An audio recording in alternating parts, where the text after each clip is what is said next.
Et salutations à vous. Dans cette petite vidéo, je vais vous présenter donc un combat à Weizen, comment ça se gère. Donc je vais vous prendre un petit combat d'un personnage joueur, donc voilà, Hugo Larsson, que je vous avais présenté dans une précédente vidéo, et contre un humain, un PNJ humain.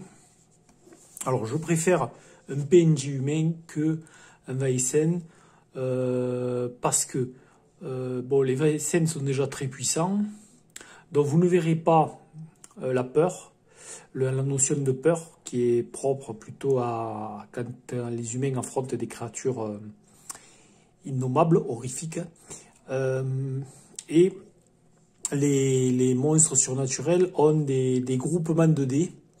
Ils ont contrôle corporel pour gérer tout ce qui va être l'attaque, le déplacement discret, l'athlétisme, la mobilité, voilà, la dextérité, les réflexes. Ensuite, il y a un groupement puissance. Là, c'est plutôt pour la létalité, les attaques. On a un groupement aussi sur la magie, parce que la plupart des créatures donc mythiques, horrifiques font de la magie. Et ensuite, on a ce niveau de peur, qui est un groupement de dés qui se teste contre la logique ou l'empathie du personnage. Et après, en fonction bien sûr du jet d'opposition, les personnages subissent des états préjudiciables sous le mental. Donc là, on va faire plutôt un combat contre un PNJ. Donc Hugo, en fait, remonte la piste d'un humain qui aurait consommé des breuvages, des mixtures faites par un Weizen. Et donc, il a remonté la piste, il a trouvé un vieux soldat complètement fou, rendu fou par le breuvage mystérieux. Donc, nous avons ce soldat qui est vêtu d'un vieux blastron et d'une hache. Et nous avons donc le brave Hugo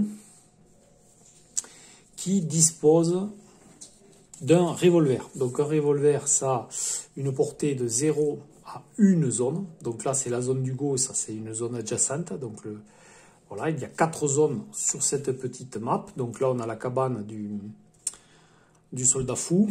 Là, un petit dénivelé ici, des dénivelés avec une petite zone caillouteuse et des rochers, un arbre mort qui pourra servir de couvert. Et une zone un peu plus surélevée. Donc le revolver, lui, donc, comme je vous disais, il porte à 0 ou 1 zone adjacente. Il fait 2 points de dégâts et il a un bonus de plus 2 au groupement de combat à distance. Voilà pour le revolver. Le soldat fou. Donc le soldat fou, il a 4 en physique, un combat au corps à corps de 2, une agilité de 1. Oui, j'ai mis un petit point, car en fait, il perd un dé du fait de son vieux blastron de soldat, qui lui fait 2 points de protection, mais il perd en mobilité. Et ensuite, il a une hache, donc dégâts 2, et il a un bonus de plus 1 à son groupement de combat au corps à corps. La résistance est spécifique à peu près à tous les PNJ, humains, animaux et Weizen. C'est en fait des niveaux de vie, de points de vie, et quand il n'en ont plus, ils sont éliminés. Alors les créatures surnaturelles ont des conditions, elles aussi, des conditions comme un personnage joueur. Elles en ont peut-être même un paquet, quelques-unes conditions ou beaucoup plus, ou un certain nombre. Alors soit elles sont positives, négatives, ou elles déclenchent des effets spectaculaires de la part de la créature surnaturelle. Voilà. Alors là, on part du principe que, bien sûr, les deux protagonistes se voient, donc pas d'embuscade, pas d'attaque furtive, là on ne le verra pas dans ce petit exemple. Alors le combat se passe pour l'initiative du combat, ça se passe avec des cartes de 1 à 10. 1 est la carte la plus rapide, 10 est la carte la plus lente. Donc on mélange. Les humains, PNJ ou PJ, ont une initiative de 1, donc ils tirent une carte. Voilà. Alors le meneur de jeu peut tirer une carte par PNJ important ou par groupe de PNJ. Voilà, je n'en ai qu'un, je vais tirer une carte. Donc là, qu'est-ce que nous voyons? Ben, nous voyons que Hugo a l'initiative sur notre brave soldat fou qui va agir dans l'unité la plus lente du temps. Donc, en action durant un tour, durant une phase d'action, parce que bien sûr, les créatures surnaturelles peuvent avoir plusieurs cartes d'initiative dans un tour donné. Donc, elles vont agir à chacune de leurs cartes. Et là, il n'y en a qu'une. Donc, à son tour d'action, Hugo peut faire une action rapide ou une action lente. Donc, une action rapide, souvent, ça n'implique pas de lancer des dés. C'est une action qui, généralement, n'implique pas de lancer des dés. Et une action lente, par contre, est une action qui, généralement, implique un lancer de dés. Comme, par exemple, un tir avec une arme ou un coup de hache pour le soldat fou. Donc, action rapide, je change de zone. Deuxième action rapide, je me cache un peu derrière le rocher. Bon, c'est un rocher qui ne dissimule pas l'intégralité du corps de Hugo. Voilà, j'ai agi. Donc maintenant, le soldat fou agit. Pour une action rapide, il atteint cette zone. Il transforme son action lente qui lui restait en action rapide. Il est ici. Voilà, premier round. Deuxième round, on conserve toujours les cartes. Donc c'est à Hugo. Hugo va garder son action rapide.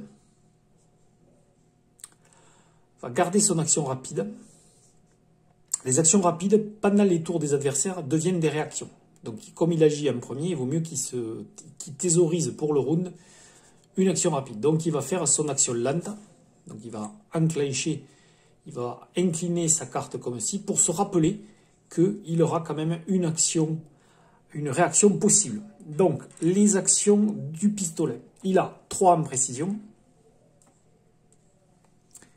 1 en attaque à distance, 2 de bonus, 2 de bonus de revolver. On va dire que c'est le crépuscule. C'est un malus circonstanciel. Donc, il perd un dé. On y va. Il fait 6. Donc là, il touche. Mais le vieux soldat a toutes ses actions. Donc le vieux soldat va consommer une action rapide et la transformer en réaction pour esquiver le tir. En esquive, 4 en physique, 1 en agilité, 1 en agilité moins 1 dé parce qu'il porte une armure. Il fait un 6. Un 6 annule un 6. Et voilà que le brave soldat fou vient d'esquiver le tir de Hugo. Donc, c'est au soldat fou. Alors, là, Hugo, c'est encore à lui. Il pourrait décider de faire autre chose. Mais comme il n'a plus d'action lente, il ne peut plus tirer. Donc là, justement, je pense que de me déplacer d'une autre zone, ça va pas trop me... Bon, allez, je prends le risque, je me déplace d'une autre zone. Donc je reviens ici. Donc le vieux soldat, il ne lui reste plus qu'une action. Il vient ici, dans la zone de Hugo. Et le tour est fini, parce qu'il avait fait sa réaction. Nouveau tour. Donc Hugo va tirer. Donc, les 3 dés de précision, les 1 dé de tir et les 2 dés. Allez, on y va. Il sent qu'il faut le faire. Donc, il fait 1 dé. Un succès. Mais là, il va prendre des risques. Il va forcer. Donc, il force le jet. Je vais pouvoir le relancer. Mais je vais donc m'infliger une condition sous physique, parce que je suis sous physique là, je lance des jets qui sont en lien entre le physique et la précision, attribut physique ou précision. Donc, par contre, je relance. Alors, Hugo a essayé de trouver une position particulièrement agressive, et on va considérer que quand il s'est placé pour ajuster son tir, il s'est coincé en fait le pied entre deux cailloux, de gros cailloux et il s'est fait mal quelque peu au pied. Par contre, là, ça devient beaucoup plus brutal. J'ai réussi 3 succès. Donc là, bien sûr, il vaut mieux que le soldat fou tente une esquive. Donc j'ai 3 en agilité, 4 en physique. 4 en physique et l'agilité, je la perds. Ah, mais là, c'est le drame. Là, c'est le drame. Donc, 2 points de dégâts, 1 point de dégâts, 1 point de dégâts. Donc là, techniquement, je peux infliger 4 points de dégâts à l'adversaire. Donc déjà, je vais infliger mes 2 points de dégâts. Je vais dire, allez, j'inflige que 2 points de dégâts. Donc il a 2 en armure. Il lance, il rate. Il prend déjà 2 dégâts. Alors j'aurais pu tout grouper, hein, faire d'abord les succès supplémentaires. Je pense que c'est même plus souhaitable. Mais bon, là, c'est pas grave. C'est pas quand même grave pour l'issue de ce combat. Mais j'aurais pu, voilà, j'aurais pu tout gérer d'abord et dire après à mon adversaire, c'est que l'autre, je fais un dégât supplémentaire. Alors, par exemple, je ne le fais pas. Je vais vous montrer d'autres effets. Donc là, en fait, pour ce succès-là, je fais sauter des mains la hache. Donc, on va considérer que le tir a été dans la main. Le tir est ensanglanté, il perfore la main. Brise os, tendons et muscles, et le soldat fou lâche sa hache au sol. Et voilà, avec ce 6, comme ça, je l'ai désarmé. Et là, il me reste un des 6, et ben oui, forcément, je vais faire en sorte que là, pour ce coup-ci, je vais pas faire durer le combat, parce que j'aurais pu stresser mon adversaire, lui mettre des malus. Et donc là, il écope le 3e coup qui le tue, les 3e points de dégâts. Alors là, vraiment, il n'a pas fait grand-chose.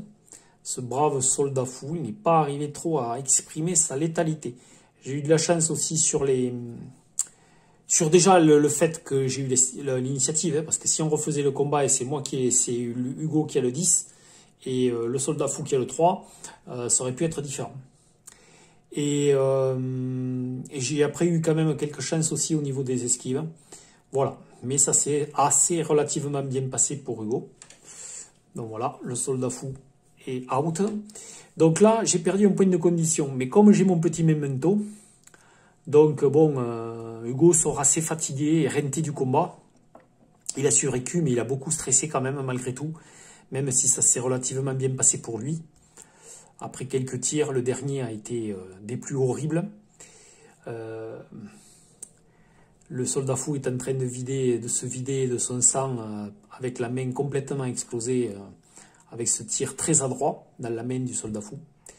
Donc en fait, Hugo prend son petit memento que vous avez là, le memento. Donc il le saisit, il l'avait dans son blouson, il le saisit, il se repose, il pense à Montesquieu, à sa noble cause de justice, d'égalité, de liberté, de soif d'un monde où les hommes seraient plus libres et non esclaves de leur peur et des monstres, autant humains que surnaturels. Et donc en fait, il perd son point de condition. Il peut l'effacer grâce à l'intervention de son memento pour bien sûr. Là, c'est pour la session. Donc, au revoir. Il a utilisé son pouvoir de memento. Voilà. C'était un petit combat à Weissen qui a tourné très nettement à l'avantage d'Hugo. Ça aurait pu être bien plus différent. Mais voilà. On peut dire que les héros, les sociétaires, les membres de la société des études des invisibles et de la protection de l'humanité sortent triomphantes de ce combat. Allez, à la prochaine.